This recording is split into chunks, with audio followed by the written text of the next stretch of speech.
Dalam permainan catur geopolitik abad ke-21, inisiatif Belt and Road China bukan sekadar langkah biasa. Ini adalah strategi yang mengubah seluruh papan permainan. Setiap negara besar menjadi pemain strategis, memperebutkan pengaruh, sumber daya, dan keunggulan di panggung dunia. China memposisikan diri bukan hanya sebagai pemain, tetapi juga perancang papan dan aturan permainan baru. Tujuannya multifaset, mengamankan rute perdagangan, mengekspor kapasitas industri, dan membangun blok pengaruh global.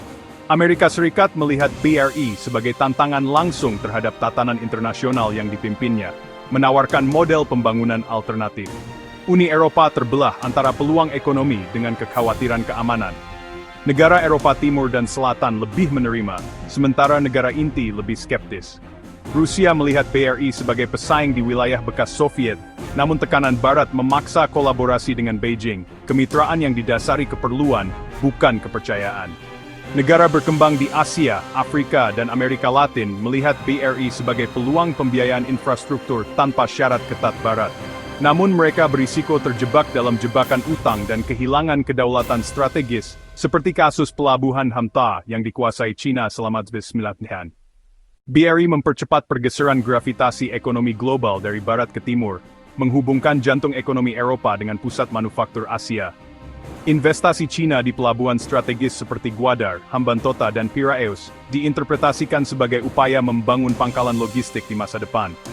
BRI memicu respons strategis. Amerika meluncurkan Partnership for Global Infrastructure, Uni Eropa dengan Global Gateway, dan kemitraan Indo-Pasifik melalui Quad. Fokus pada kerjasama keamanan maritim dengan sekutu untuk mengcounter pengaruh China di kawasan Indo-Pasifik menjadi prioritas strategis.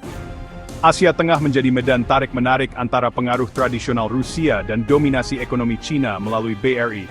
Negara ASEAN harus berhati-hati menyeimbangkan manfaat ekonomi BRI dengan sengketa maritim mereka dengan China di Laut Cina Selatan.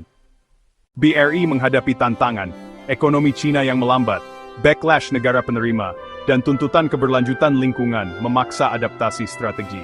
BRI telah menjadi pengubah permainan geopolitik terbesar abad ke-21, menciptakan tatanan dunia multipolar yang lebih kompleks dan penuh ketidakpastian.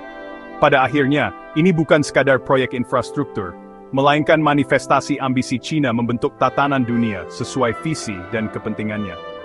Permainan catur geopolitik kini menjadi lebih rumit dari sebelumnya.